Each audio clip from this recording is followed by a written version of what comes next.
Now, Bangladesh has deployed more than 150,000 police officers across the nation ahead of tomorrow's general election amid concerns of violence at polling stations. Leading prime ministerial contender Tariq Rahman has spoken about restoring security to the country after months of political turmoil if he wins. The Bangladesh Nationalist Party leader has said that he's confident of a decisive victory while outlining his post-poll priorities. And the BNP has positioned itself as pro-reform and is widely seen as the front-runner in tomorrow's polls. Tomorrow's vote is the nation's first since youth-led protests toppled Ms. Hasina's government in 2024. A party, the Awami League, has been barred from contesting over its alleged role in suppressing the unrest. Well, the focus has also been on how the outcome of the election will affect geopolitics in the region. And joining us, to give us his insights is Bharath Gopalaswamy, Executive Director at District Global Solutions. Dr. Gopalaswamy, appreciate you joining us on the show today. So I'm curious, how will the outcome of tomorrow's elections shape Dhaka's foreign policy? I mean, do the BNP and the Jamaat-e-Islami share the same outlook, or are they quite different? It doesn't matter whether they share the same outlook or different. In some sense, the results are already decided, in a sense that they will come to power.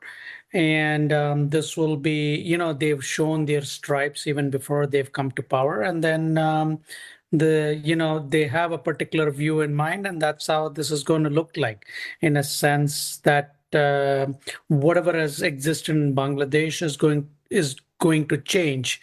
And that's what they're going to project. So it's more a selection than an election. Okay, specifically looking at the relations with India, which has sharply deteriorated over the past year, Doctor, is that slide likely to continue, as you said, no matter who forms the next government in Dhaka? You pulled the words out of my mouth. I was not the first one. I did not want to be the first one to say it. And I think that's what it looks like, in a sense that, the signals about Sheikh Hasina and so on. And you might have noticed the recent debate about the cricket debate about Bangladesh not wanting to, the dress rehearsal was the cricketing World Cup that is being held in India at the moment. And that was the dress rehearsal. And those stripes have already been shown. The relationships in India have been on a downward spiral ever since Sheikh Hasina has been in exile in India. And that's pretty much it. Okay, so it is not going to look good for the India-Bangladesh relations, as simple as that. And that's going to only get worse however, that said, I'm somebody who believes that there is no absolute no's and yes in politics, and there are always negotiated outcomes. But at the moment, how things look like, it doesn't look bright for India-Bangladesh relationship. So it's good that you mentioned that, nothing is really set in stone. And one point which has emerged is that New Delhi's refusal to extradite Sheikh Hasina is a big reason for why relations have gone downhill. But is the relationship that simple, meaning that if, she's returned to Bangladesh, everything will return to normal quickly? That's a hypothetical reality. Sheikh Hasina and her forefathers, they've had an age-old relationship with India. Let's not forget, at the end of the day, the Indian policy has been consistent, to the least, to say that Sheikh Mujibur Rahman was the freedom fighter and he liberated Bangladesh. So Sheikh Hasina being returned to Bangladesh is fictitious, however theoretical, and whatever international laws may apply, that's not going to happen. So we are going to live with that. That's not going to happen.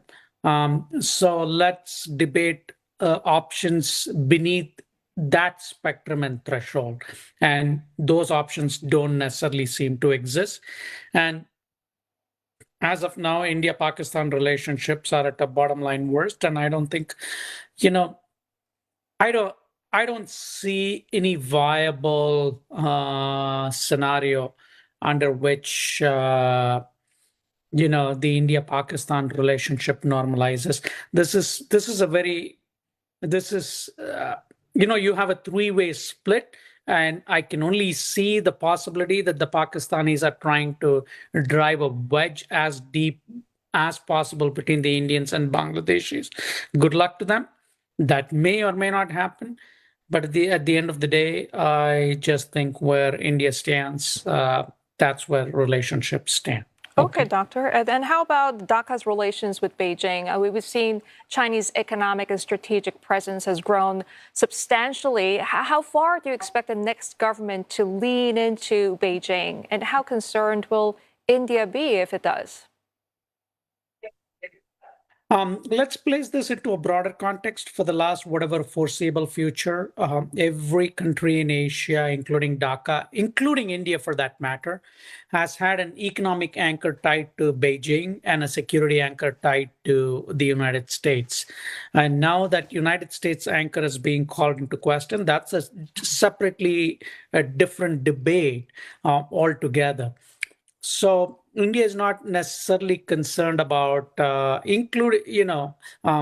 most of the Asian partners, their security engine is actually Beijing. So that I'm not necessarily concerned about. But the real thing for you to ponder about and for us all to question about is how good is Pakistan's influence? It's been the sick child of South Asia for ever so long. And one more country it's contaminating and polluting is Bangladesh. And I feel unfortunate for our Bangladeshi brothers that they have to fall into such a trap. Right. Dr. Gopalaswamy, we know that Beijing's preference would be, stability for the region.